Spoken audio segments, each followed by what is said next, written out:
Hello and welcome, dear listeners, to episode 106 of The Reformed Gamers, the show all about theology, video games, getting them platinum trophies, and anything else that we can think of. I'm your platinum trophy hunting host, Logan, and joining me today, special guest from the Error 204 podcast, Mark Fromme. Hey, hey. What's going on, dude? Nothing much. Just recording with you. Oh, that's cool. That's funny because I'm recording with you as well. Well, sounds like we got a lot in common. Yeah, we do. Mark, man, first of all, congratulations to you and Luke for starting the Error 204 podcast. You guys are what, 12 episodes in now? It's really bad on 9, I think. We've only done 9 episodes. Whatever. I think so. Numbers are hard. I can't count. But hey, good stuff. Good show. I enjoy it, but maybe some of our dear listeners don't know much about it. Why don't you tell the dear listeners about the Error 204 podcast, about you and Luke, and anything else that you guys can think of.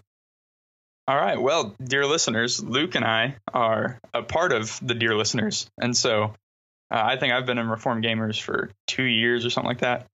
And Luke's been in it probably almost as long. But we recently started a podcast where we just kind of talk about theology from a Reformed perspective. We're Reformed Baptists, and we talk about genuinely nerdy, whatever else comes up.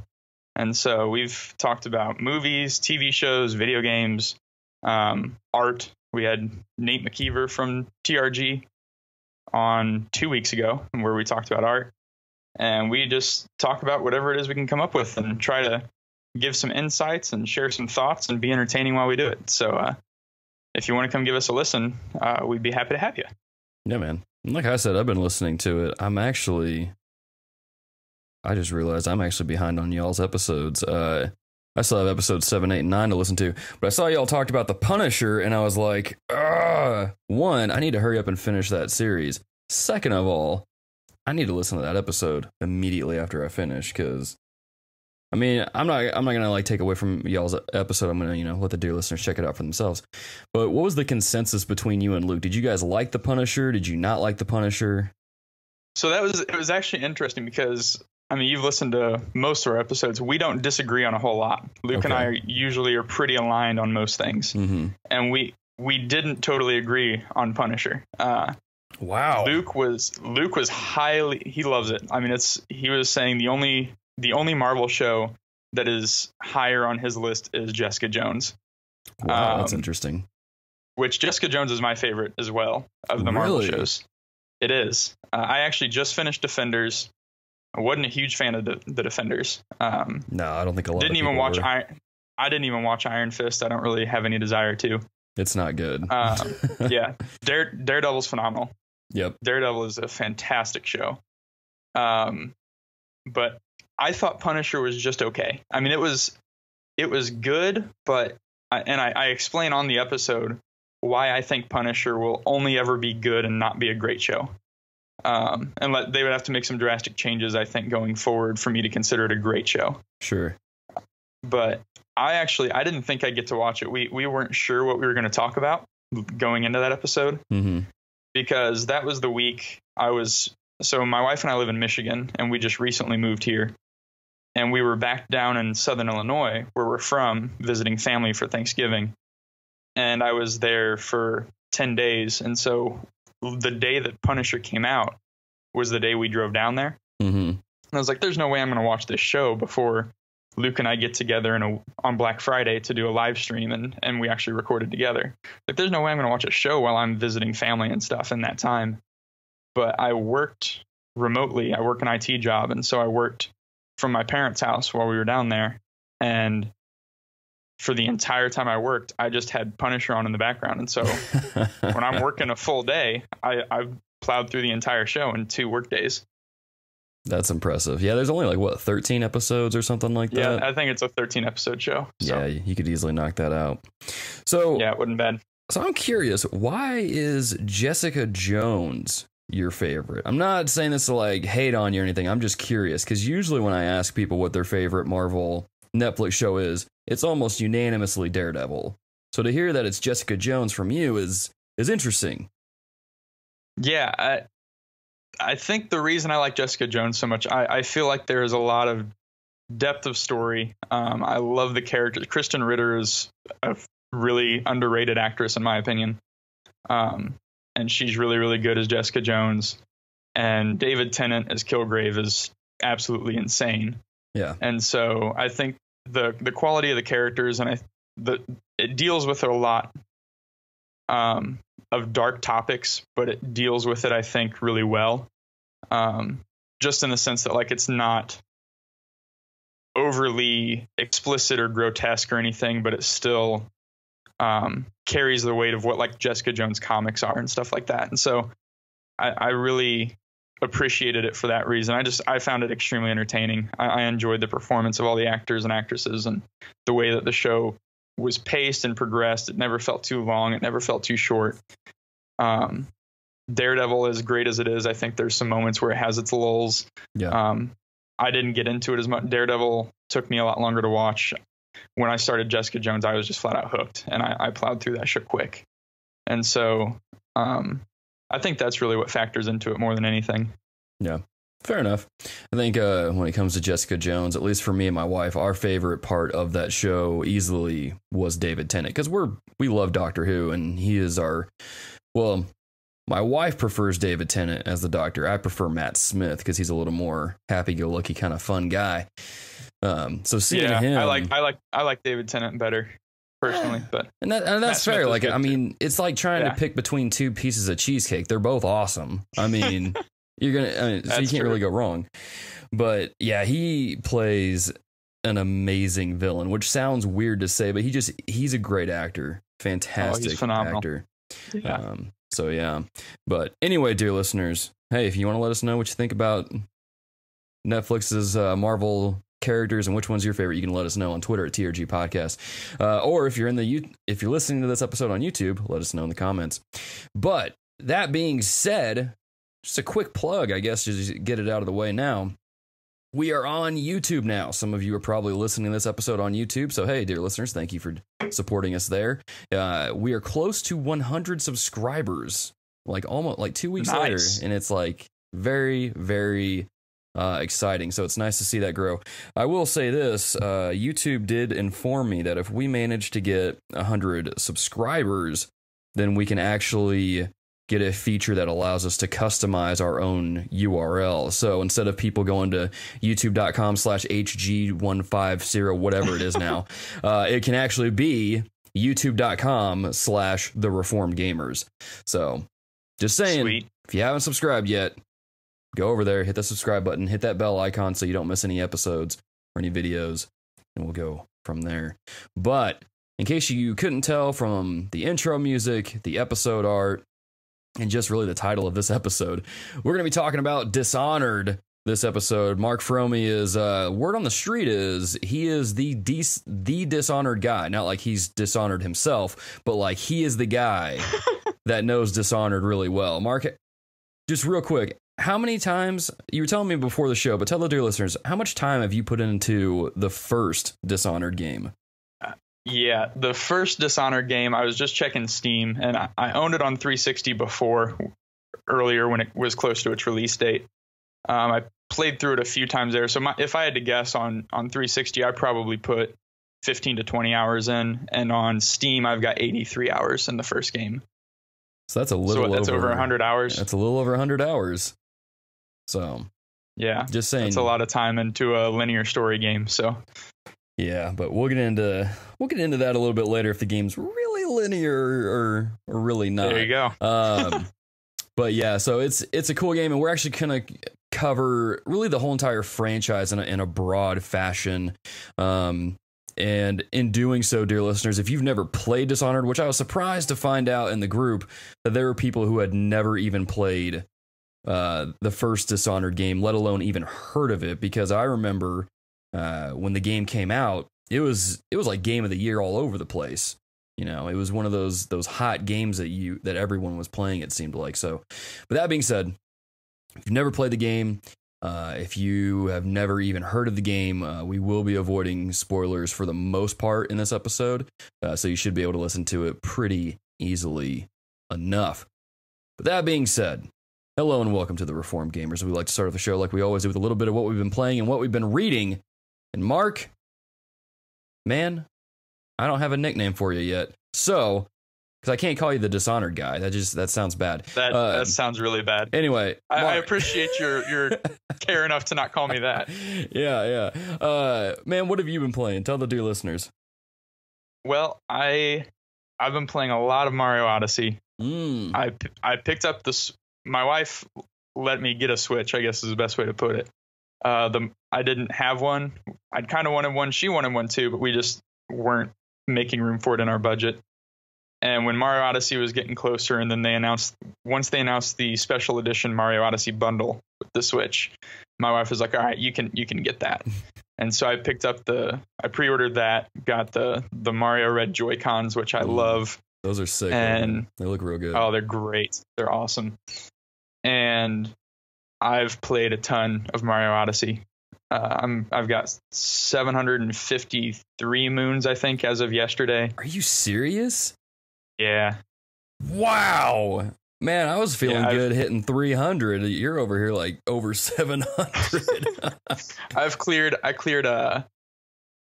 8 kingdoms now of all the moons. So that's impressive. I'm trying to just go through and get as many of them as I can. And I try to get as many as I can, just exploring the map. And then I'll start using like the Talkatoo to at least get names. That's one thing that's kind of killed me with Mario Odyssey is like, so I've played my probably most played game of all time is Super Mario 64, as I still play that game on the regular. I got married in May, and I think I've beat Super Mario Odyssey or Super Mario 64 120 stars like 8 times just since May.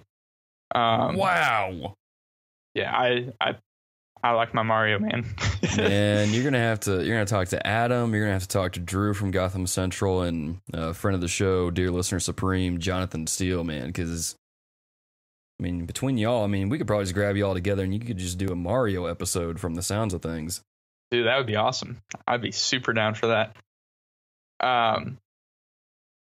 I forgot what I was saying. Oh, so yeah, I have been trying to go through, but the issue with Mario Odyssey is it doesn't give you any like names or anything of the moons just regularly. Whereas like when you go back to Super Mario 64, you could, when you play it for the first time or whatever, it gives you the name of the star that you're supposed to be going for. And so even if you don't know the map or don't really know where it's at, you can try to piece together what you're supposed to be doing based on the name. Kind of is like the first clue to the puzzle in a sense. And Mario Odyssey doesn't do that unless you go to the Talkatoo and get the names there. So I've been trying to explore and do stuff without the names, but eventually I usually get to a point where I'm like, all right, I've got like 10 moons left on this kingdom and I have no clue where any of them are. So I'm going to start getting some names and trying to find them a little easier. But so yeah, I've been playing a lot of Mario Odyssey. I play Rainbow Six Siege is like my go-to multiplayer game. I play that a ton with friends.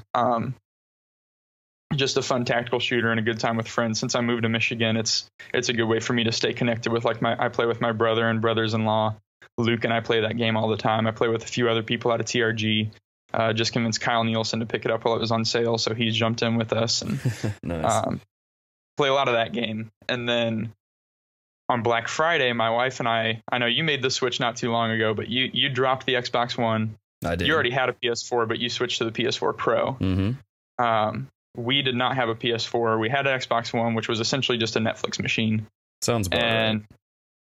I finally, on Black Friday, my wife went shopping with her family and picked us up a PS4, not a Pro, just a regular, because monies.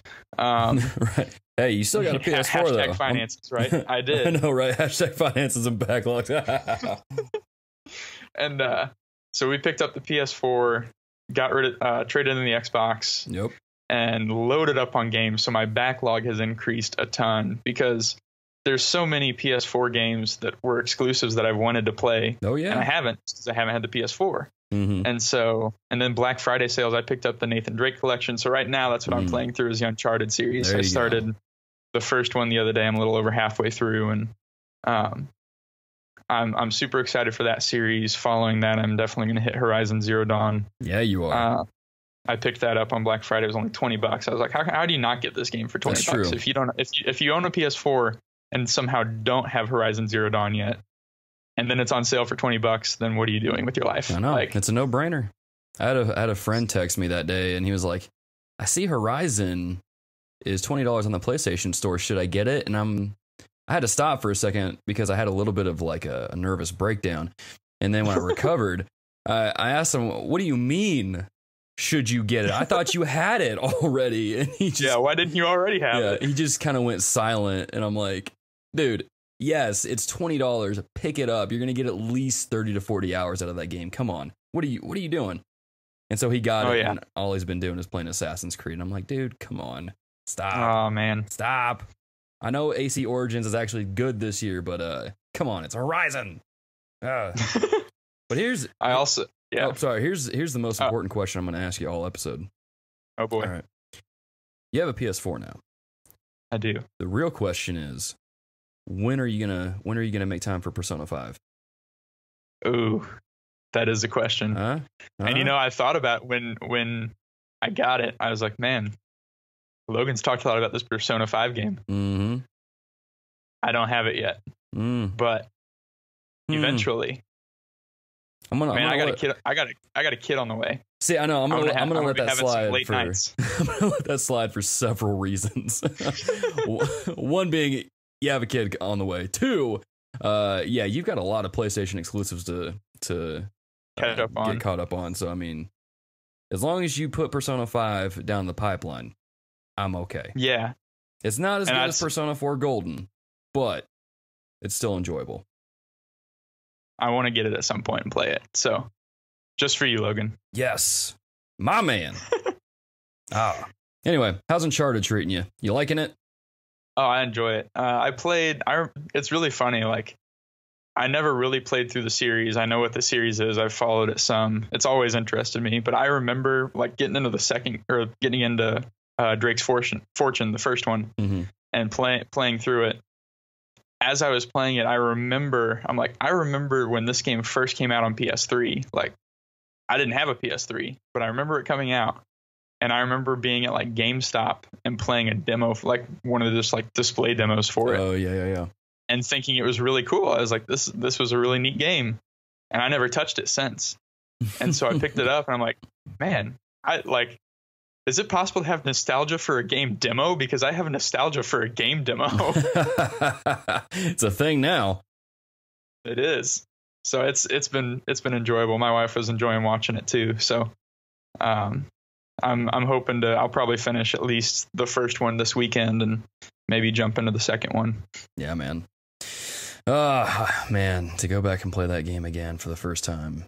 I will say this: the very last boss you fight, insane spike in difficulty, but if you can push through it, you'll be okay. And then you don't have to ever play that game again. You can just go to Uncharted 2 and then just pretend that that's the first Uncharted game.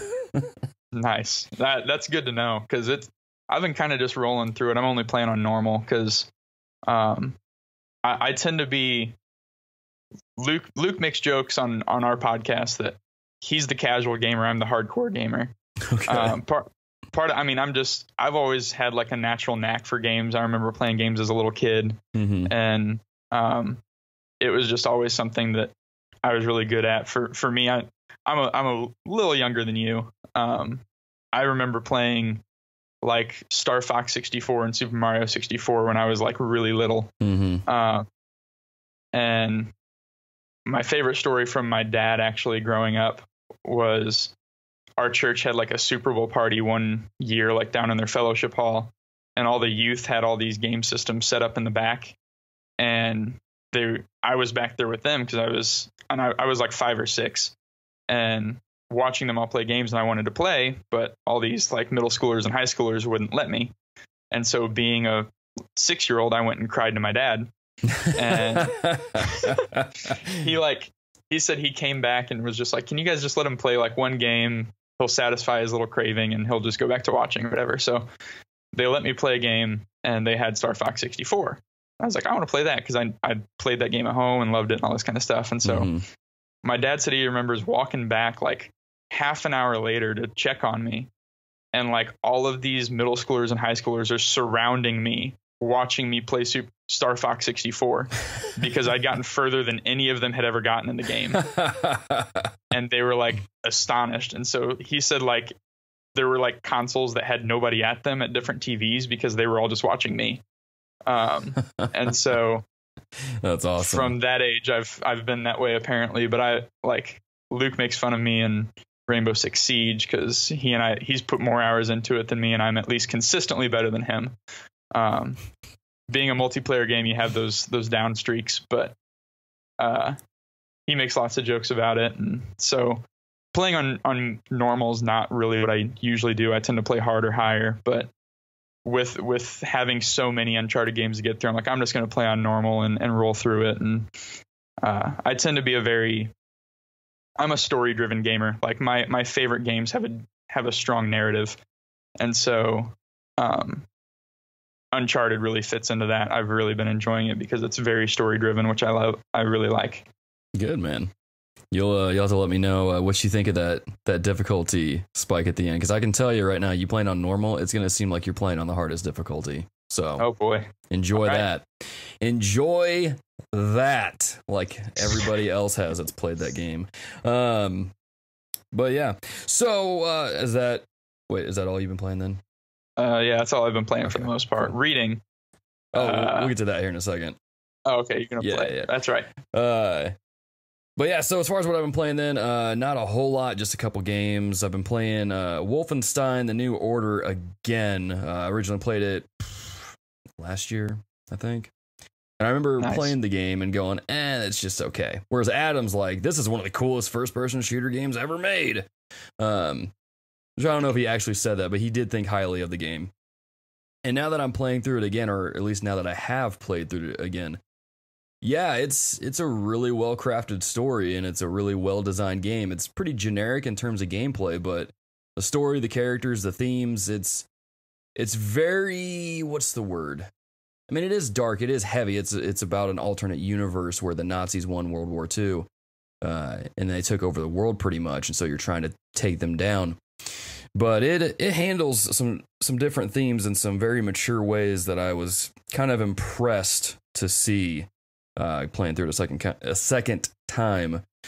But also, when I finished the game, I was like, that trophy list, it looks pretty doable. I could probably get the platinum trophy. And as of right now, I'm sitting at 94% of the trophy, so I will easily get that platinum trophy. Nice. Probably by the time that this episode releases, now that I think about it. So nice. I need to revisit that game, I think. It's interesting. It's one of those games, at least for me, like you play it once and then it's like, whatever. But then you play it again and you're like, did I play this game last time? Like, is this the same game I played? It just, I don't know. It felt different the second time through. But yeah, it's definitely not for everybody. It's definitely a very mature game, very violent and stuff like that. But it's one of those games that I think you can have a really good discussion on. So maybe we'll do an episode on Wolfenstein a little bit later. What was I going to say? Can't remember, so it's probably not that important. Anyway, second game I've been playing is Fire Emblem Warriors on the Nintendo Switch. And what's funny about this game, at first I didn't really like it. I don't want to say hated it, but I definitely wasn't enjoying it at first. But the problem was, and this is for anyone considering Fire Emblem Warriors for the Switch, or even the 3DS, is that if you're going to play the game, take the time to get used to the different mechanics, see how the strategies play out, and the different moves, crests, and all these other things that go on in the menus. Because if you take full advantage of that, the game gets way better. Because what I was trying to do was, each map, and Mark, have you played Dynasty Warriors at all? Some, okay. Yeah. Kind of basically the premise is you get put on a battlefield, you have objectives you got to complete, and it's basically how it works. Yeah. But you're kind of this unstoppable force on the battlefield because you just wreck thousands and thousands of soldiers. But in this one, you have 4 Fire Emblem characters on the battlefield, and then you get your objectives and you go. But what I was trying to do was take one character and just destroy the entire battlefield with one character, which in games like Hyrule Warriors and Dynasty Warriors, you can do. But what they did with Fire Emblem Warriors, they took in the weapon triangle from the Fire Emblem game, which is like a rock, paper, scissors mechanic. So, for example, swords are highly effective against axes. Axes are highly effective against lances. And then lances, of course, complete the triangle by being better than swords. And so if you try to, like my character that I was using has a sword, I was trying to take on a bunch of lance people and some like mages with the sword, but it's not effective against those. And so what I was doing was making the game 10 times harder than what it should have been. But now that I started like actually commanding my units and sending them different places and actually outfitting the equipment properly, it's gotten so much better. It's a lot of fun. I'm curious to know, and dear listeners, you can let me know on Twitter at TRG Podcast or in the Facebook group or in the YouTube comments. If you are a person playing this game, but you're not a Fire Emblem fan, I'm curious to know what your thoughts are, because so far this game feels like it's designed specifically for Fire Emblem fans. So, I don't know. It's one of those games. It's one of those games that's kind of hard to reco, you know? So. Gotcha. Yeah. I'm enjoying it. It sounds interesting. It's fun. Story's paper thin. I mean, then again, who plays Dynasty Warrior games for the story? You know, that's fair. So, I don't know. I'm waiting for Jesse Knopp to come in and tell me that there's a ton of story in Dynasty Warriors, but oh yeah, we'll see if that happens. But yeah, so that's really all I've been playing. That's all I've really had time for. I'm hoping to play through some of the games I got Black Friday. I picked up Dishonored, Death of the Outsider Deluxe that came with Dishonored 2. So I'm going to be playing that. I also picked up like Prey. What else did I pick up? Dude, I want to play Prey. Dude, so here's the thing. We went on vacation last week or the week before. And we went to go visit family for Thanksgiving. And I made the stupid decision of playing the first 20 minutes of that game.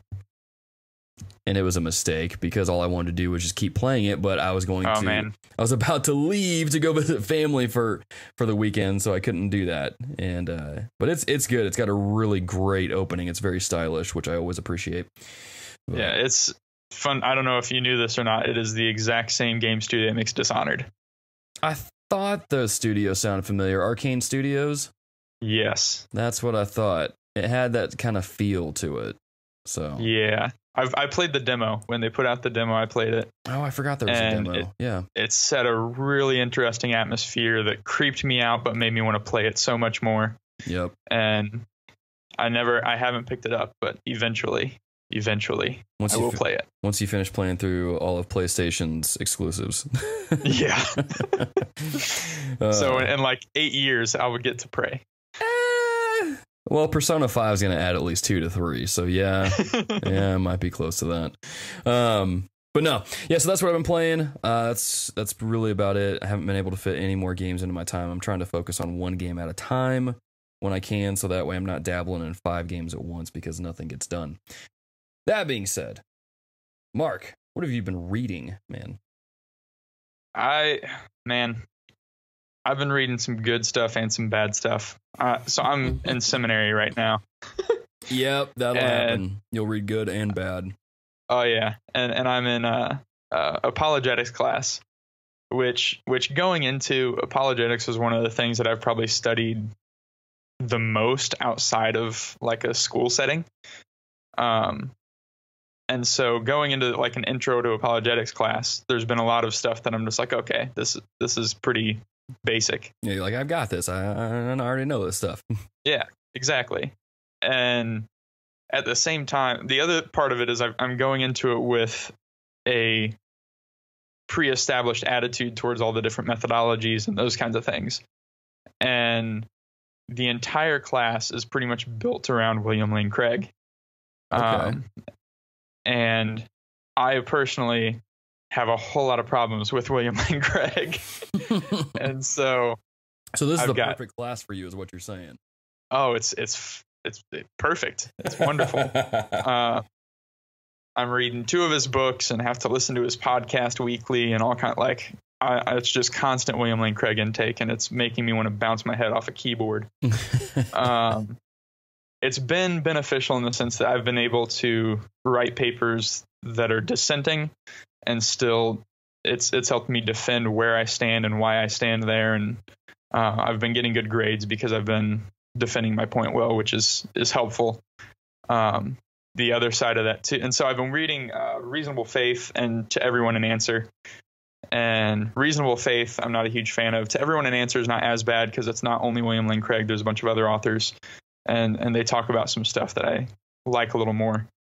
But on the other side of that, one of the recommended readings for the class that I'm going to do a book report on coming up this next week is Christian Apologetics by Cornelius Van Til. And Van Til is that's a good awesome. One. Yeah. And so it's like one of those things where I'll sit down and read, 2 or 3 chapters out of William Lane Craig, and I'm like, all right, I got to detox some here with some Van Til and just follow it up with that. But those are the 2 books I've been reading right now primarily. And I've been reading through Acts, the book of Acts in the New Testament as well. I love going back to Acts, and it's I went back to Acts because of the apologetics class, and it's one of those things where I've been reading through the different stuff of things that the early church did, and looking at Paul has been interesting to read because Paul is very apologetic. And I had my professor at one point during this class told me in an email that essentially apologetics is not a place to make strong dogmatic statements. And I immediately went to Paul on Mars Hill talking to the Greeks in Athens. Yeah. I'm like, this is like what we use as a basis for apologetics a lot of times. And Paul makes some drastically dogmatic statements while he's talking to the Greeks. Yeah, he does. And so I don't see the consistency. And so it was just one of those things where I'm like thinking through, I'm like, man, I want to go make sure that I went back to it because I wanted to make sure I was reading that correctly. And reading through it, I'm like, nope, I'm definitely right. Paul makes some dogmatic statements here. I wasn't wrong about that. So it's been an interesting class. But yeah, and that's one of the things that I really appreciated about seminary is that, I mean, you're going to disagree with your professors. It's going to happen. It's an inevitability. But the cool thing about seminary is that, at least the professors I had, when I disagreed with them, they would push me to like, okay, cool, go study then, let's have a conversation about it, really figure out why you believe what you believe, and then let's talk about it. And so it pushes you to study more, so that way you can not only discuss your point better, but you can also even understand the opposing viewpoints better. Yeah. And it's just, that's super helpful. Yeah, it really is. It really, really is. That's why I hang out with Presbyterians too. Helps me really solidify where I stand. Oh man. Plot twist, the reason you guys brought Nate on was so you could actually become better at debating Presbyterians. Exactly. Oh man. Poor Nate's been getting crap for it ever since from us too. Oh, so. I'm sure you guys have. That's how Baptists are. Oh yeah, exactly. Oh snap. See, I can say that though because I am a Baptist. Oh, exactly. So, we know who we are. I know. We're pretty rowdy at times. Let's be honest. Yeah, we know we're divisive. It's fine. We can be. Well, just about anybody can be, to be honest. That's but anyway. True. But yeah. So that's what you've been reading, huh? That's what I've been reading. What have you been reading? Fair enough. Well, in a similar vein as Van Til, because he's pretty reformed in his theology, I've been reading What is Reformed Theology by R.C. Sproul, which is a book that I listened to on Audible a couple years ago. I can't remember exactly when, but I decided this year I was going to read through it again, mainly because, Les Landfair released the Calvinist documentary, and I shared that with my students, and they were all like, whoa, this is mind-blowing stuff. And I'm like, yeah, it is. I should read R.C. Sproul this year, So I'm like, this is like just the stuff that was brought up in that documentary. I'm like, it's so good. I should read Sproul again, so that way I have a better way, or just to come to grips again with kind of the stuff that I already believe, but to just go through it in an almost pseudo-systematic theology approach. Nice. And one of those is, I read this passage the other day, and I know this is going to ruffle some feathers, but it is what it is. I'm going to see if this is the right highlight that I'm pulling up on my Kindle. Yeah, it is. basically I'm in the chapter talking about election, God's grace, salvation, essentially what's in Romans 9. And Sproul says, I'll read this a couple excerpts here. It is God's prerogative to dispense his grace however he sees fit. He owed neither Jacob nor Esau any measure of grace. Had he chosen neither, he would have violated no precept of justice or righteousness. It still seems that if God gives grace to one person in the interest of fairness, he ought to give grace equally to another. It is precisely this oughtness that is foreign to the biblical concept of grace. Among the mass of fallen humanity, all are guilty of sin before God and exposed to his justice. No one has any claim or entitlement to God's mercy. And he even adds on the next page, God could have chosen not to save anyone. He has the power and authority to execute his righteous justice by saving nobody. In reality, he elects to save some, but not all.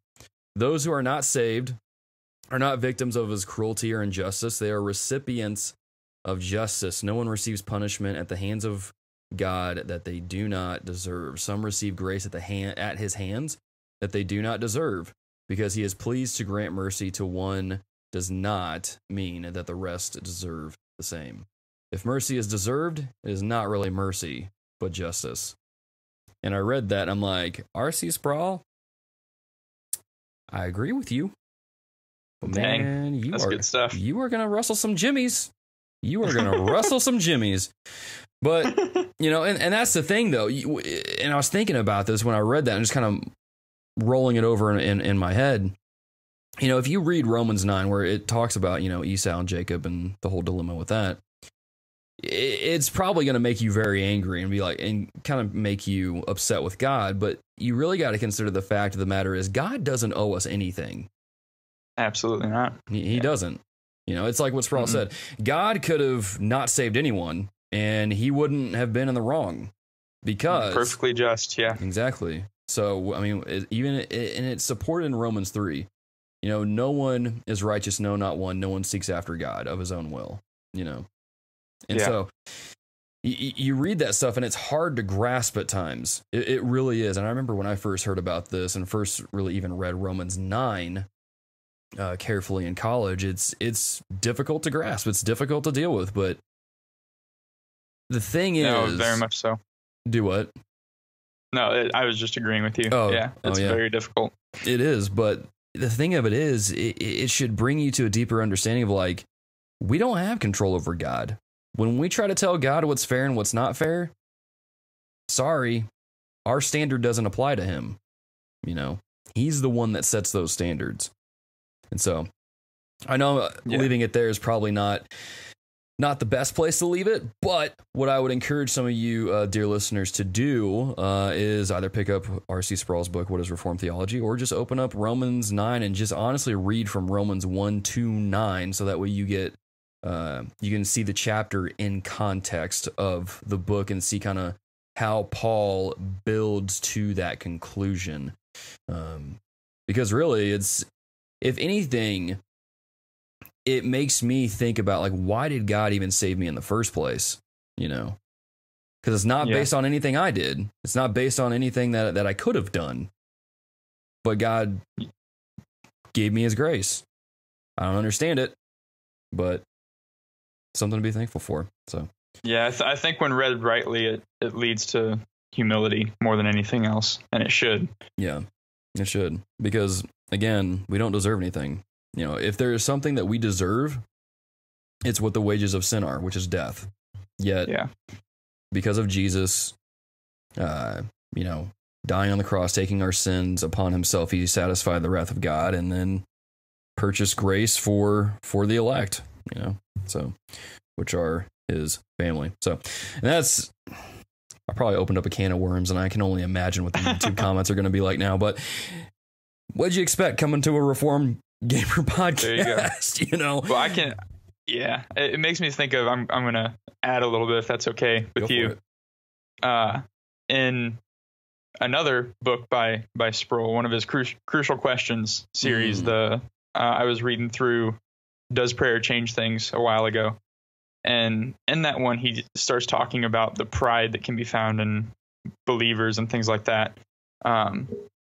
and or the sense of entitlement from believers and non-believers alike that, well, God should show me mercy and all these different things. Like, we can sometimes fall into that attitude, which is what he addresses in what you just talked about. But he goes a step further in this little booklet and talks about how our standard for how we live is not each other.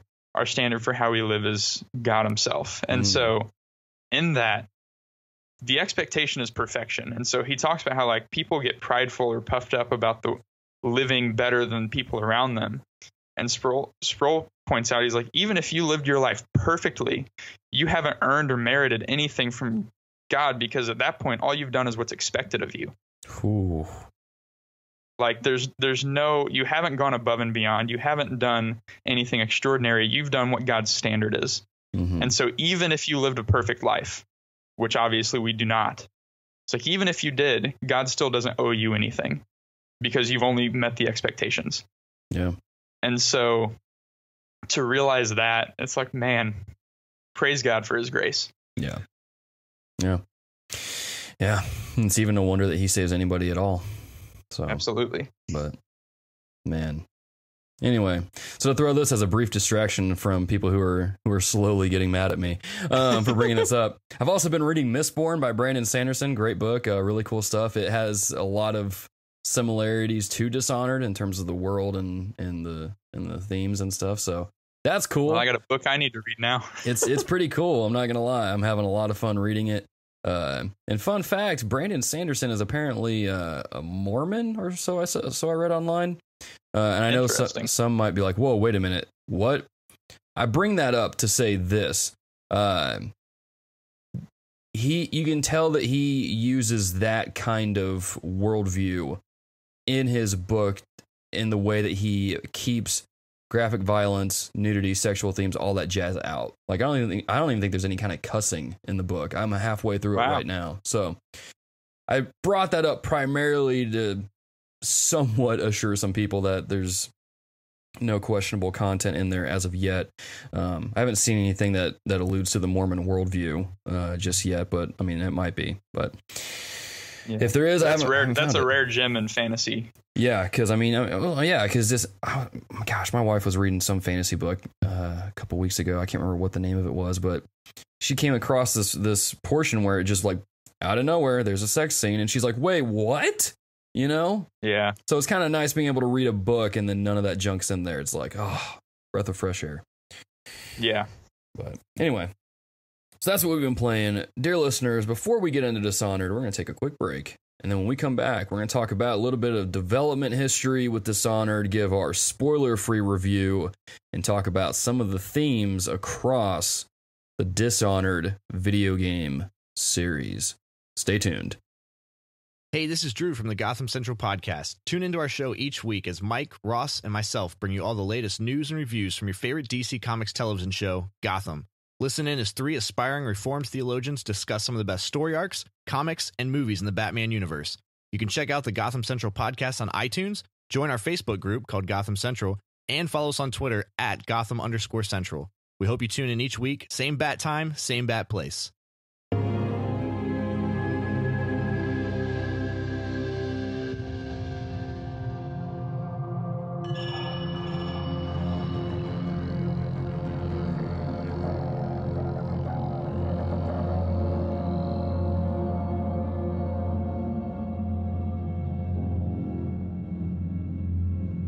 Welcome back, dear listeners. So, again, for the topic of the show is Dishonored. If you haven't seen kind of how we handle these shows before, you can go back to our backlog of episodes. We just put up our Uncharted 4 discussion on the YouTubes last Monday, or it'll be on there by the time you listen to this episode is what I'm trying to say. And so you can kind of see how we go about it. Basically what we do, for those of you that are new to the show, we take a look at the game, talk about its development history a little bit, its reception, give our spoiler-free review, if we recommend it or not, and then we talk about the themes presented in the game, the worldviews presented, and whether or not we can kind of see some biblical concepts through those themes. Excuse me. So, that being said, I was actually going to do the history, reception, development stuff, but then I looked at the notes and was like, oh, Mark already did that for me. So, okay, I'm just going to kick back, and Mark, you take the wheel, man. Tell us about Dishonored, man. Where did it get its start? Who makes it? What's its reception? All that jazz. All right. Well, so Dishonored, the first one came out in 2012, which is, 5 years ago? Making me feel old. Dude. Yeah, I remember I was in high school when that game came out. So. Oh my gosh. I was in college. Nice. Yeah, I was in college. No, 2012. Yeah, I was out of college. Anyway, that doesn't matter. I was a junior or senior in high school, depending on what time. I don't know. It was probably a fall release, so I was probably a senior. Golly. But yeah, so it came out in 2012. It's put out by Arcane Studios as a developer. Bethesda is the publisher. So this is another set of phenomenal games that Bethesda has been involved with. If you're fans of like Elder Scrolls and Fallout and things like that. I was gonna say, even fun fact, Bethesda put out Wolfenstein and Prey. Yeah, they've gotten more into the publishing game recently, which I think has been a good move for them overall. They've put their name on a lot of pretty sweet games. So, it came out. Arcane Studios put it out. Harvey Smith was kind of the lead creator, and to some people that might be a name that's known if you know much about the video game development. Others might not know who that is, but Harvey Smith worked on he worked for Origin Systems and worked on System Shock. He worked he worked with Square Enix on the Deus Ex games. He was working on Black Site Area 51, which was supposed to be the Half-Life game, if I remember right. Or maybe that was a different game. I don't. I know he worked on a game that was supposed to be another Half-Life game, like Half-Life Episode 3 or something like that. And that got scrapped, so he didn't work on that anymore. But he's one of my favorite game developers because he's got a strong push towards building immersive worlds. And I think in Dishonored, Arcane Studios does that super well. It is a super, super in-depth world. And when you're talking about finding literature like books or magazines or letters throughout the game that really describe what the world is and just the various nuances as you go through, they focus on that a lot. And you can tell it really feels like you're in the game. And that develops more on into the second game and into all the DLCs as well. That's another part of it. DLC is super important with the Dishonored games. This kind of goes into review as well, but I don't know. I know you played the first one, right? Have you played the DLC for the first one? Have you played Knife of Dunwall and Brigmore Witches? No, I meant to do that after I finished playing it. I think I finished playing it last year at the end of summer, and then I meant to go play it, but then started working in youth ministry, got sidetracked, and so I just never got around to it. I will say you could play Dishonored 2 without those DLCs. Those DLCs add a ridiculous amount of depth to Dishonored 2. Okay. There's a lot of stuff in Dishonored 2 that will go way over your head if you have not played those DLCs. And it might even make it feel like a more shallow game without the DLCs, to be honest. I don't know because I played the DLCs, but there's a lot of references and things that happen within the 2 DLC campaigns, which they combine to basically be one game. They're 2 shorter campaigns, but they're worth playing. They're really fun. And it gives you a lot of story to build off of. And that Dishonored 2 explores a lot. So, again, Arcane Studios being so focused on such an immersive world. The first game was really well received. You talked about it becoming a game of the year conversation pretty quick. Oh, yeah. It's super highly rated all across. Like, what's interesting to me, so I owned it on the 360. I don't think I heard about it within the first 8 months. I didn't know what it was. I don't know. I just wasn't in the right gaming loops that the marketing that it did, I didn't really ever see. And so I didn't get into it until it was closer to a year old. And I mean, as soon as I got into it, I was hooked. But it's I know on Steam, it's got just under 27,000 reviews, and 96% of those are positive. It's nines and tens across, like highly rated. Yeah. From pretty much everyone. It's considered a very, very good game. You and I were even talking, like, you've always said it's kind of just an okay game, but you've played through it 3 times. Mm-hmm. And so yeah, that's not really, if a game's just okay, you usually don't play through it that much. So there's something that pulls you back at least. Yeah, that's true. I guess we can kind of get into the review portion here even a little bit.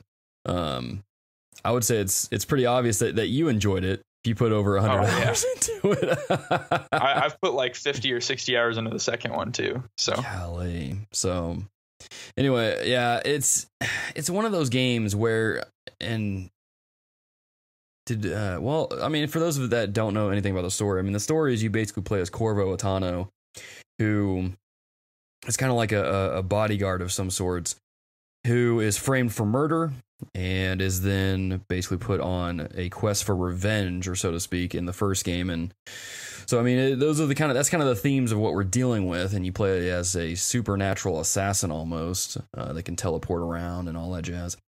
And I remember when the game came out and I saw it, I'm like, this looks stupid. That was my first reaction, but then I picked it up and played it. And at the time, I didn't really care for stealth games. I didn't know this was a stealth game. I just thought it would be similar to Assassin's Creed. And I'm like, I like Assassin's Creed. I'll play this. And then I found out that it wasn't a first-person Assassin's Creed at all. Nope. And so I had a little bit of a love-hate relationship with the game, to the point where the way that it measures the chaos stuff, depending on if you kill people or if you just knock them out, I hated that system a lot when I first played it. But then when they released the definitive edition, I was like, I want to give this game another chance. I didn't get to play the DLC. I want to play the game in a higher resolution and in a better frame rate. So I played it again, and then after I finished it a second time, because I'm still terrible at stealth games, I got high chaos because I just, it's like that meme where it's like, you walk into a place trying to be stealthy and then you get detected and then you just go in guns blazing. That's pretty much what I did the entire time. Yeah. But by the time I finished it, I still thought it was okay, but I'm like, this was way more fun the second time through because I'd gotten used to stealth games at that point. I'd played through Batman Arkham Asylum and Arkham City and several other games, Deus Ex, Human Revolution, games where you kind of have to be stealthy in a lot of the segments. And I think I played through it a third time when Dishonored 2 came out. And it was at that point where I realized I don't think this game is just okay if I'm going to play through it 3 times, because I don't play through games multiple times unless I really enjoy them.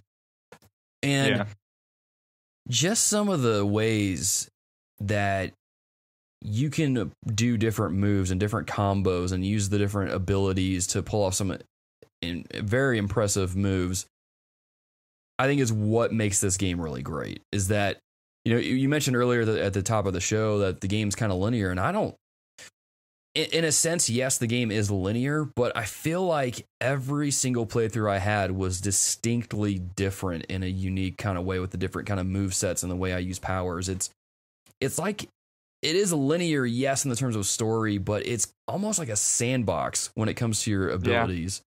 I don't know if you agree with that or not. I mean, you've obviously put way more time into this game than I have. Oh, I totally agree with that. 100 hours into the game, and I don't know, probably 30 some odd playthroughs, I still find new, like if I go looking for it, I can still find new stuff I never came across, stuff I never read, characters I never met. Like there's just little minor things that you take a different path through the map. Cause I mean, it's essentially there, you go into a level like that, you have a primary objective and then you can find other objectives, and you're on this one giant kind of open world ish map where you can kind of go wherever and do whatever within that map. And there's so much, like so many different pathways you can take and different things you can find. I still find new things. It's absolutely insane to me that there's so much depth into the world in so much detail that you can still find new stuff no matter how many times you play it. Blows my mind. See, and I think that's a sign of a great game right there, is that you played it through that many times and you're still finding new stuff. I know, man. It's crazy. It's like, I've got a buddy who has put over 200 hours into Breath of the Wild. And when he started his second playthrough, he immediately came across several things that he didn't see through his first playthrough. And his first playthrough, I think, lasted 70, 80, well, maybe 100 hours. And so, and even during his second playthrough, and he's still finding things left and right. He's like, I didn't even see this before. And I like went all across the map on my first playthrough and he keeps finding stuff. And man, I think that is very enticing for someone who, who will play this game, enjoy it, and be like, there's more in this game I probably didn't even see. I'm going to go back and play it. You know, it adds to that replayability. Definitely. Which I think more developers need to learn. You know, you pack your game with enough content to where it encourages someone to do another playthrough, or to play the game again, or to keep playing, because loot boxes isn't the answer, but we're not going to go down that road. So, so that's the thing. But now I've only played the first game. Have you played all three, the Dishonored 1, 2, and Death of the Outsider?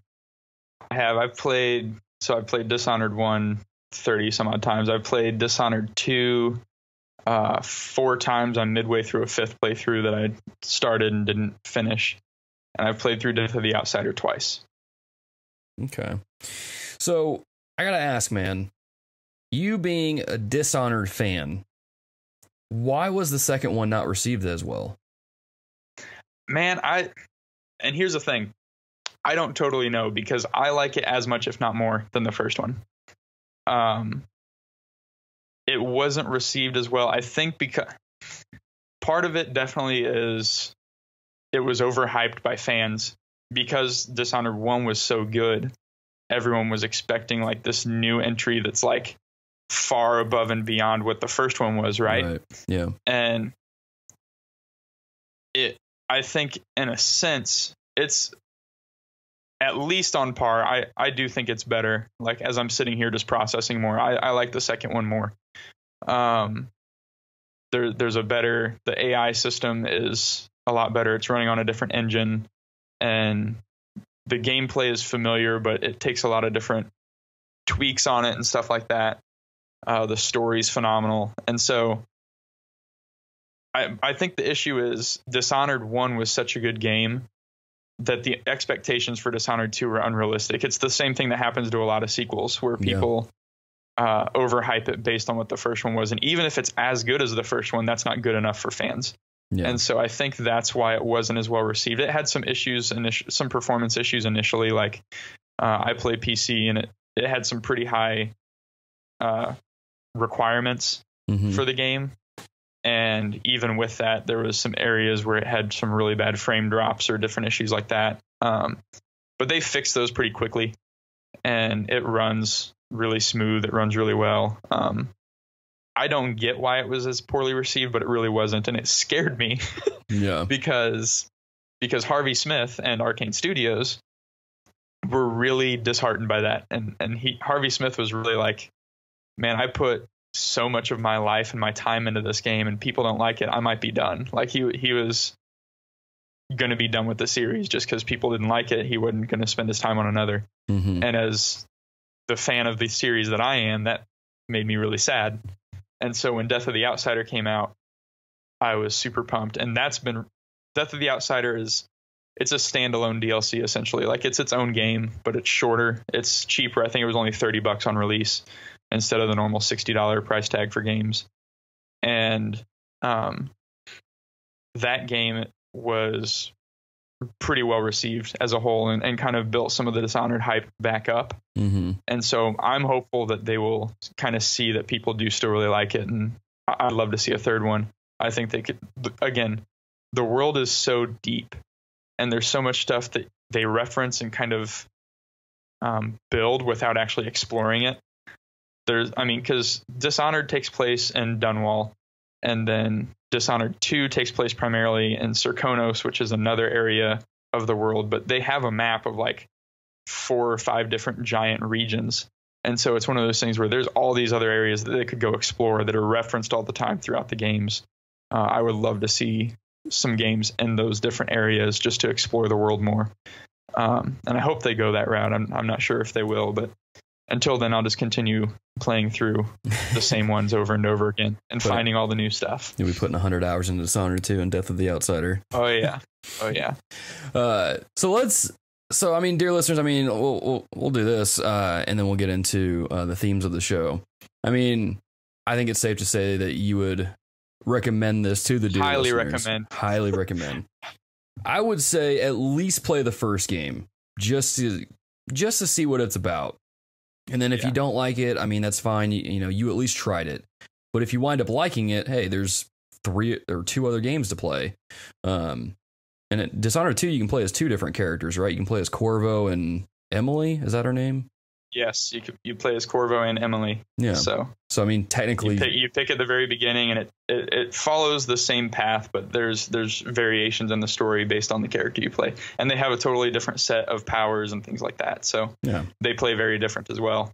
So there you go. I've done 2 playthroughs with each of them. So yeah, when I was looking at Dishonored 2, I'm like, I know I'm gonna do 2 playthroughs. I'm gonna have to, because it's just I want to see what the different movesets are.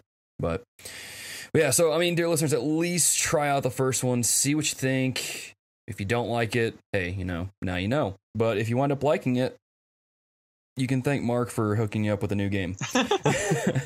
But let's spend some time talking about some of the themes in the game, because this game, at first glance, it's kind of like, oh, it's a typical, game where you just kill people, whatever. But the game has a lot of depth to it, and I didn't really notice that depth until probably halfway through my second playthrough, and even at the outset of my third playthrough. So I'm going to get this one out of the way, mainly because it's a little bit of a can of worms, and I don't know how it's going to go. So one of the main premises, one of the main motivations for Corvo, at least in the first game, is this theme of revenge. You've been essentially framed for murder. These group of assassins that are kind of woven into the government, essentially, tricked you. They killed the Empress, or she is an Empress, right? Or is she a queen? Yeah, she's the Empress. There we go. Okay, cool. I am remembering more than what I thought I would. And so you are on a quest to, and then they took the Empress's daughter, and so you're on a quest to get her back, but you're also on a quest to basically mete out justice, make sure that these guys pay for what they've done. And I remember playing through the game, and I thought, this is interesting, and it makes, and part of the reason why I'm thinking about the Dishonored so much lately is because of Punisher is very similar. Yeah. Is this idea of revenge, right? And so I don't know, Mark, let me pitch this to you. Is revenge a biblical concept? And that might be the wrong way to frame the question, but let's just start there. Revenge, is it a biblical concept? Interesting. I think we see revenge in the Bible. To call it a biblical concept, I mean, I would say that I don't think, like, God is not a God who gets revenge. Right. God is vengeful because he is, we see throughout scripture that God is jealous for the glory that he deserves. He's jealous for his people. And so we see God act justly or in wrath towards people who stand against him. Mm-hmm. But that's not necessarily revenge. And so, but then I think of stories where you have like Cain and Abel, where Cain gets angry that, Abel has found favor with God when he hasn't. Yeah. And so essentially strikes out and tries to take revenge on his brother for getting favor that he thought he deserved. Yeah. And he kills his brother for it. So I think revenge is seen throughout scripture, but I would absolutely not say it's ever seen in a positive light. Revenge, I think, is really rooted in selfishness. It's something that we get prideful or arrogant, and because of that, we can take out revenge on somebody. I think the biblical form of revenge would be justice, and that's what God carries out. Right. But it's more than just revenge. It's not. I think revenge is undeserving. Justice is deserved, if that makes sense. Yeah, no, it makes sense. Absolutely. And I think it definitely does kind of tread selfish territory a little bit. Because at least when we talk about revenge, and, because I work with students, I'm thinking of just goofy examples. If a kid says something bad about another student, they're like, oh, well, I got to get him back. It's like, why? Yeah. Whereas, and I understand that the concept, or at least the story in Dishonored, is very drastically different than someone just saying something bad about you. These bad guys didn't come up to Corvo and was like, your hair looks stupid. Or they didn't say like, you're ugly and that's why he wears a mask the entire game. That's not what happened. Kind of what happened. I mean, what happened was this guy is framed for murder, Yeah. So let me ask this question. Framed for the murder of the woman that he's protecting. He's the Lord Protector. So his job is literally to make sure that the Empress is safe. Yeah. And so I kind of have to ask then, is Dishonored really about revenge, or is it about justice?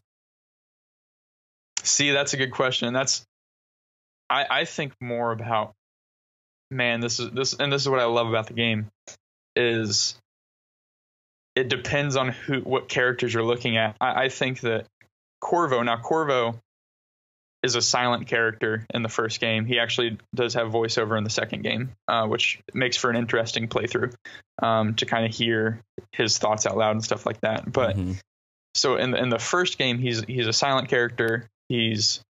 And because you can play, Logan talked a little bit earlier about the chaos system. You have the high and low chaos. The thing about the Dishonored games is you can go through every single Dishonored game without ever killing anyone. There is a way to be 100% non-lethal. And so that would be the most extreme low chaos. And I think it's interesting because to me, like, if you take that more low chaos route where you keep from killing people, or maybe you go through and you keep from killing regular like guards and things like that, but you may only kill like your primary targets. That comes across to me more as justice, right? Like he's not on this like blood rage, right? He's purely seeking to right the wrongs done by a very specific group of people. And so that I think would fall more in a justice category, or even a redemption category. Like Corvo is just seeking to redeem his own name, and we can get into that a little bit more later. But I think when you go the other route of more the high chaos, and you just go through and, just decapitating people and killing everyone in sight and just on a huge massacre, that comes across more as revenge, where Corvo's just fueled by hatred and anger for what's happened. Yeah. And just plows through everyone. And I think when you look at the characters who work with Corvo and help Corvo, some of them definitely see it more as a justice campaign, right? Like Corvo is bringing justice back to Dunwall. And then I think there's other characters in there that very much see it as revenge. And so it makes for a very interesting dynamic, I think. And the line between revenge and justice, I think, can be hard to discern sometimes. Yeah. And I would totally agree with that. And I think what's interesting in Corvo's case is at least in the case of Dishonored, whether or not the game is about justice or revenge is entirely based on how you play it. And you were laying that out perfectly there, talking about the chaos system, because I did high chaos because I'm just bad at stealth games. And as a challenge, go for clean hands and don't kill anybody. It's intense. I'm actually going to try and do that. I would recommend because I know you're an achievement hunter. So clean hands is obviously trophies. Don't be coming at me with those gross achievements. What are you doing? Bro, I play PC. There are achievements there. All right. Gross. I prefer trophies. You're a trophy hunter. There you go. And so one of those trophies is clean hands, which is going through totally non-lethal and not killing anyone. another trophy that you can get is called Ghost.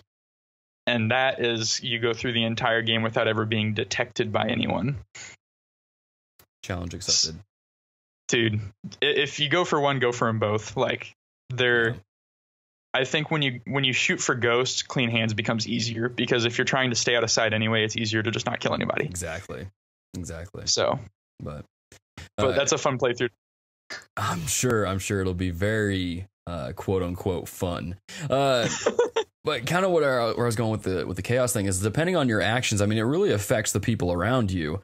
And I liked how you said that if you play or if you play the game and you go through and you don't kill people, you just knock them out or, incapacitate them, you really are Batman at that point, because and stick with me here, it's a weird thing to bring up, but the thing about Batman, the reason why he doesn't kill is because he doesn't stoop to the level of the villains. And in so doing, if you play the game on the more justice side of things, you're not stooping to the level of the people that you're trying to bring to justice. And I think in that regard, there's something to be said about that, in that you are not necessarily forgiving the bad guys, but you are at a point where you are extending grace to them. Yeah. So that you can then allow them to be brought to justice, and hopefully be redeemed or be reformed, And that's kind of the cool thing about Dishonored, is that you have those choices available to you, that you can kind of really cater the story to your playstyle, to your worldview, just about. And I think, and it changes the game drastically. Oh, it does, because high chaos, it gets harder. Yep. Doesn't like it. Don't you? Words are so hard.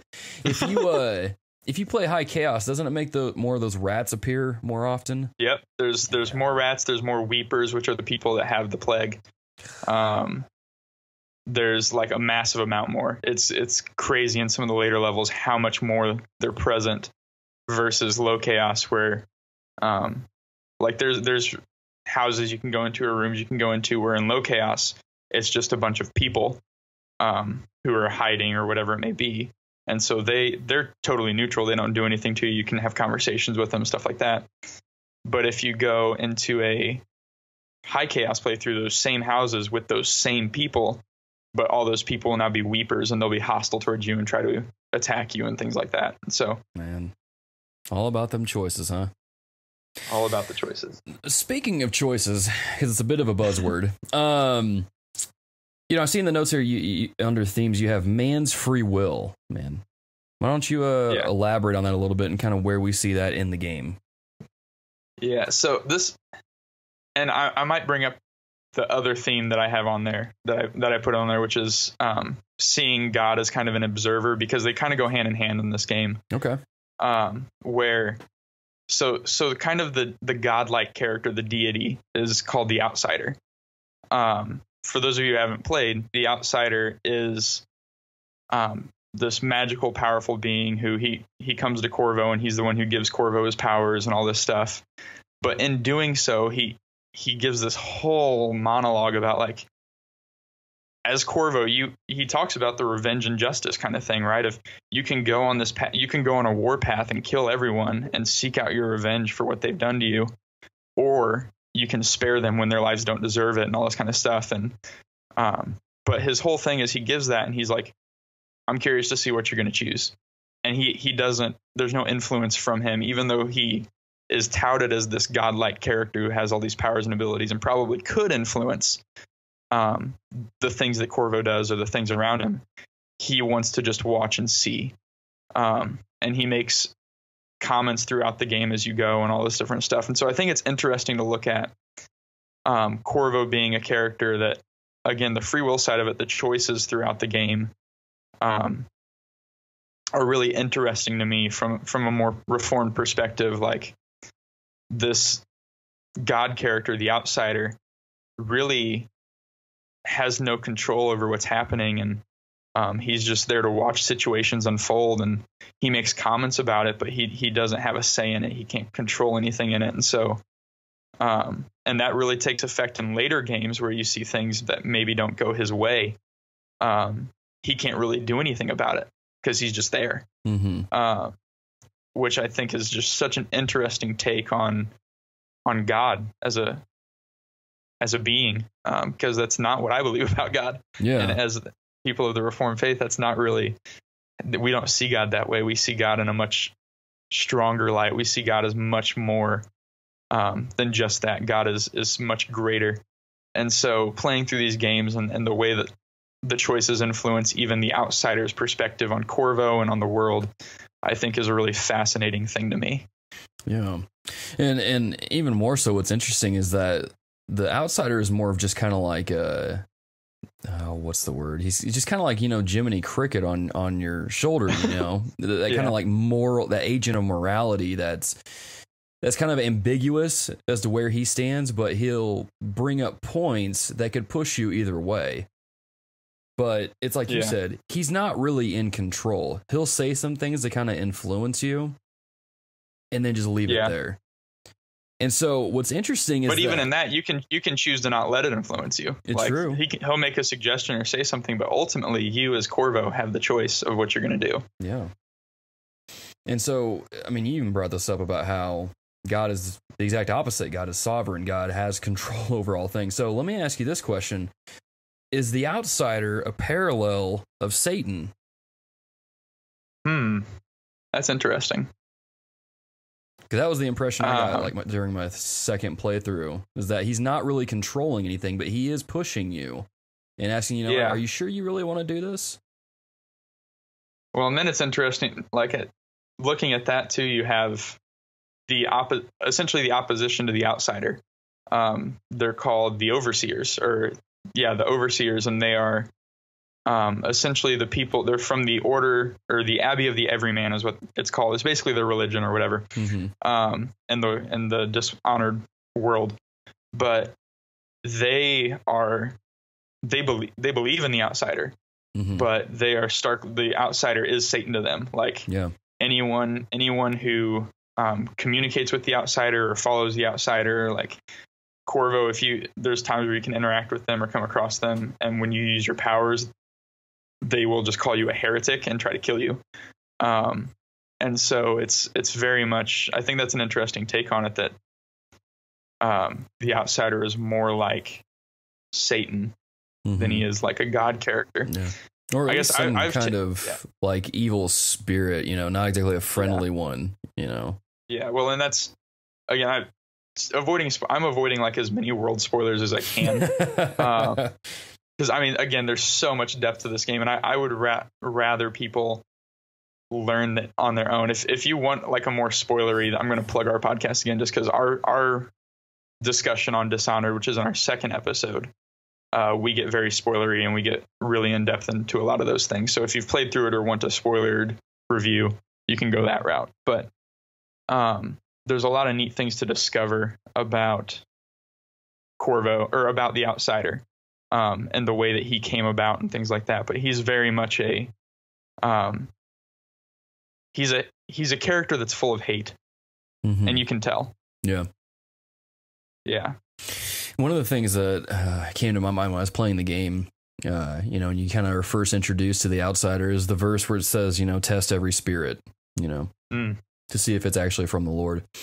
And one of the things that makes it hard with the outsider is like it's so hard to really put a pin on where he is. Now, granted, I've only played the first game, so I don't really know a whole lot. Whereas sounds like you know a lot. But and that's kind of the thing for us as Christians. At least when I play the game and you hear the outsider kind of whisper these things to Corvo, you kind of have to test. At least we as Christians can take what he's saying and bring it back to the Bible and like, is this actually good? Is what he's suggesting or hinting at, is it good? And it makes me think to how I continuously encourage my students to read the Bible, because you have to know what it says. Otherwise, you will be led astray very easily. And again, it goes back to this game being, it's all about how you go about it, The game can be one way, or it can be a completely opposite way. And it all boils down to how you go about playing it, you know? And that's really kind of a life lesson, I guess. It's because you can go through life and be pessimistic, or you can be optimistic, or, you know, you can follow God or you can not follow God. But depending on those actions, there will be a reaction to it, a result to it. And so those change and have a drastic effect on your life, not just how you play Dishonored. Yep. But no, that's good stuff. Yeah, man. So you also have redemption on here. What is there about redemption in Dishonored?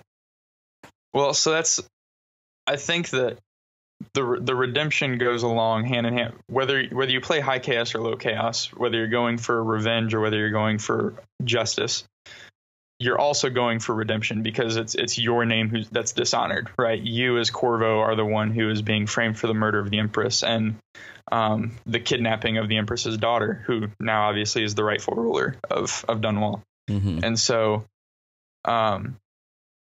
there's an aspect of it that very much is redemption, where Corvo is redeeming his own name. He's redeeming Dunwall. Like he's trying to find the Empress's daughter and get her back in her rightful place on the throne.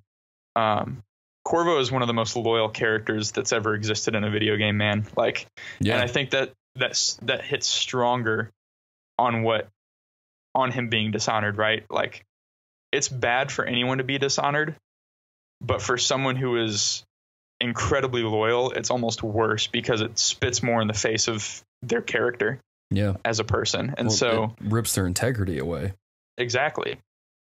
And so that's, I think, Corvo's entire mission throughout the game is a path of redemption. And then it can, as stuff progresses and there's different plot twists that happen and all kinds of, it's a roller coaster of a ride through the story. And it becomes, I think, more and more about redemption in a lot of ways. And so, I think that's all I could say in that category without going too much deeper. Like in the category of like talking too much about the story, which again, I don't want to give any of that away. So let me ask this then, because I mean, when you play Dishonored, you're looking at Corvo and you're basically playing the game and you're trying, I mean, let's continuing with the theme of redemption here. You're trying to redeem yourself through your own actions, you know? Now, and this might get a little, I'll just say it. Can you as a Christian redeem yourself? And I'm not talking about in the sense of salvation. I'm talking about in the sense of like, if you screw up, can you redeem yourself? No. No. I mean, I would argue that you can redeem yourself. Yeah, if you've screwed up, for example, if you've made a mistake, because essentially what happened to Corvo is, you know, some bad circumstances happened to him, and in so doing, he was the unfortunate victim of this corrupt society or this corrupt group that then framed him and made him look bad. And so it's kind of up to him to redeem himself or redeem his name, essentially. Okay.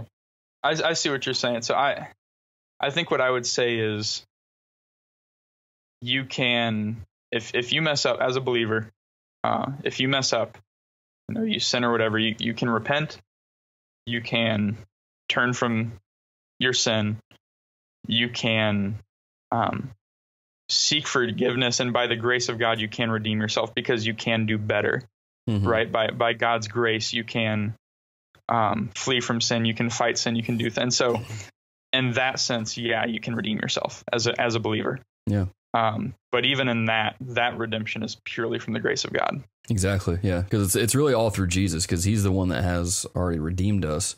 He's the ultimate redeemer. Yeah, exactly. And that's the thing. And I don't want it to sound like I'm saying like, you know, you have to work to. No. Yeah. I get what you're saying now. And yeah.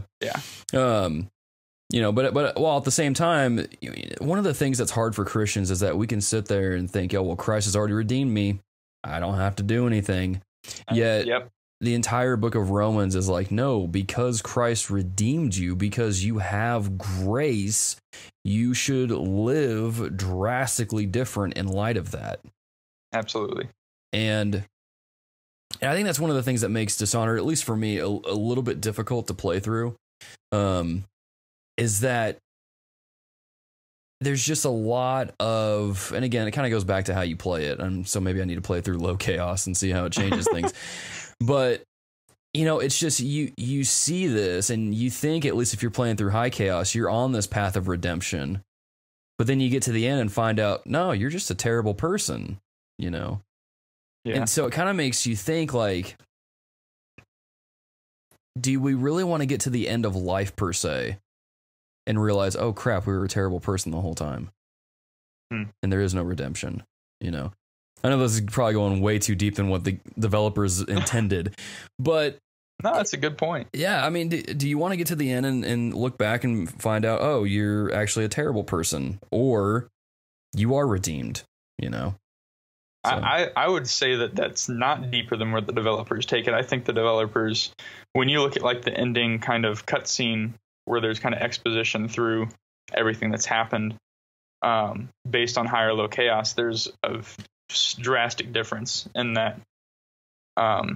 Like you said, in the high chaos, you really, you accomplished a goal, but look what it took to get there. Was it worth it? Did you do what you should have done? Like, you aren't painted out as the hero and the one who's done all this good stuff. You are, like you said, you spent your time getting there by climbing over a pile of dead bodies that you created.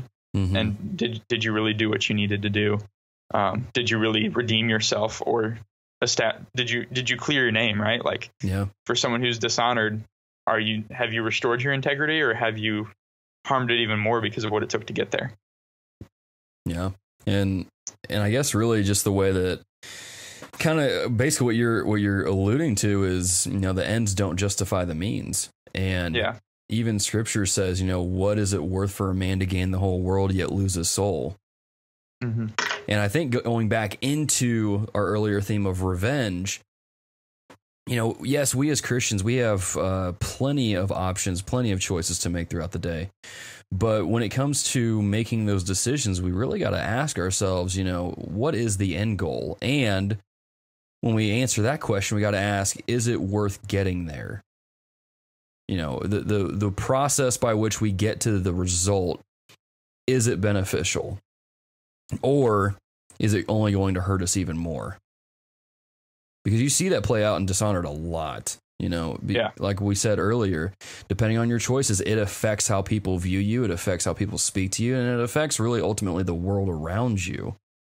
Yep. And so I think, again, that's one of the cool things about Dishonored. Gosh, dang it. I'm having I'm getting more appreciation for this game the more I think about it. Dude, like, it's so, this is what happens, man. It's so in depth. It really is. 'Cause like, I was going to say something and I totally forgot I can't think of how to word it, but just depending on how you play, it's either a cautionary tale or it is a tale of redemption. Mm-hmm. And man, it's just, good way to put it. It's so much, there's so much truth to that we can apply in life. All from a video game, you know? Yep. But anyway, man, do you have any last thoughts about Dishonored before we wrap up the show? I think I'm good, man. We hit on it pretty hard, so play it. Like, if you haven't played it, play it. I would agree. Man, I think I'm gonna go play it. No, I need to get the platinum trophy for Wolfenstein first. But anyway, dear listeners, if you played Dishonored, or you know you just have some thoughts from this episode, as always, you can let us know on Twitter at TRG Podcast and the Facebook group, or if you're listening to this on YouTube, you can do so on YouTube in the comment section. As always, please keep it civil. Please keep it filled with grace and so on. With that being said, dear listeners, episode 106 is quickly coming to a close. But before we let you go, some Reco, some things for you to check out. Mark, what should our dear listeners check out this week? Well, I think Dishonored goes without saying is one of my Recos. based on this. Like, I legit think I could probably be some unofficial sponsor for Arcane Studios and the Dishonored franchise, because I just run around talking about it everywhere because I like it that much. And so Arcane Studios, if you somehow stumble upon this, you should give me some money for free publicity. Though I guess give you a that free point is tour not of the free. studios. Yeah, come on, something. Fun fact, Dishonored 2 is the only collector's edition game I've ever bought in my life. Oh, wow. Yeah, it came with the Corvo mask and all that good stuff. So I remember that one now. Yeah, I almost got that one too. Oh, I'm so happy I did. So yeah, Dishonored. Book wise, I would recommend the book Masculine Mandate. I know you've read that as well. So good. One of the best books on on manhood. The best book on manhood I've ever read. And I would, if you are a Christian man, you need to read it. If you're a Christian woman, read it to understand the standard that you should be holding Christian men around you to. Phenomenal book, easy to read.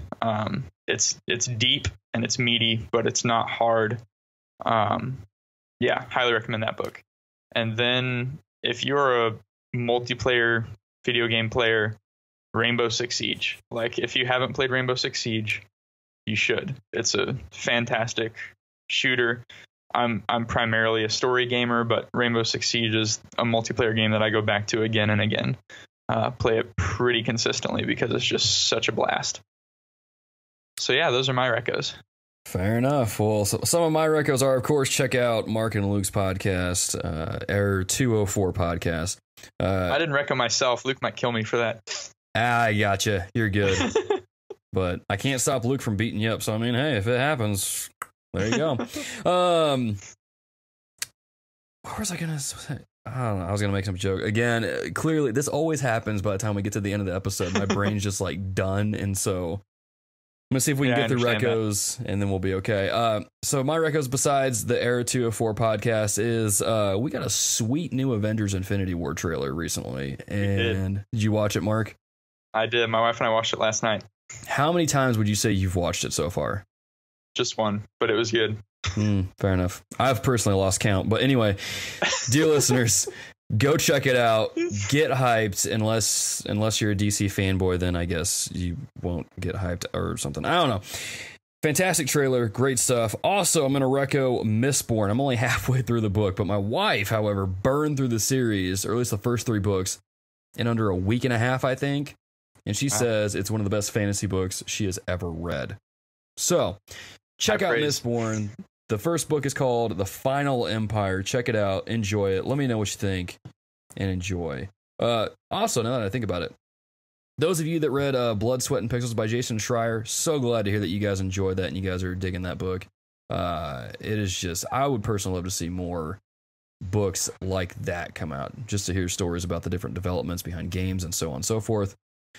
Fantastic stuff. But anyway, dear listeners, thank you for checking out this episode of The Reformed Gamers. As always, you can check us out on YouTube. Hit the subscribe button. Hit the bell icon so you can always be informed and notified when a new episode drops or when we have just new content that goes up on the site. You can also join our Facebook group. Words are hard. You can join our Facebook group, The Reformed Gamers. Please answer the questions. Please don't answer them with free Xbox codes because it's just going to be an instant block. You can also follow us on Twitter at TRG Podcast. And if you like what you hear, you can always rate and review the show on iTunes. Mark, how can people get in touch with you? So if you want to come check out Error 204 Podcast, we have a Facebook group called Error 204 Podcast. We have a Twitter that is at Error 204 Podcast. We have a email account that is error204podcast@gmail.com. You can contact us with any questions. We'd love to hear from you. We'd love to get new topics to discuss on our podcast because we're still very young and we still have a lot that we'd love to be able to talk with you guys about. But yeah, there's a link to our show on our Facebook page and our Twitter account. We don't actually have a website up yet. So, but yeah, come check us out. We're happy to have you and hope you can listen to us and enjoy it. Right on. Oh, we're on iTunes also. Yeah. And Google Play and all that good stuff. So all the podcast catchers. All the podcast catchers. See this? Luke normally does this part. I'm just kind of here. We should have phoned Luke in for this part then, I guess is what you're saying. No, that'll be good. Man, it was good having you on. Thank you for coming in and helping us Thanks out. for having me, man. Yeah, man. We'll have to get you and Luke both on at some point relatively soon and see what we can discuss. With that being said, dear listeners, again, check out the Era 204 podcast. And until next time, GG and amen. Oh, well, honor for all of the big and the small. Well, the taller they stand, well, the harder they fall. We live for today, but we die for the next. With blood in our veins, in the air, and our chest. So we step into war with our hearts on the line. The dirt on our boots, it shakes free over time.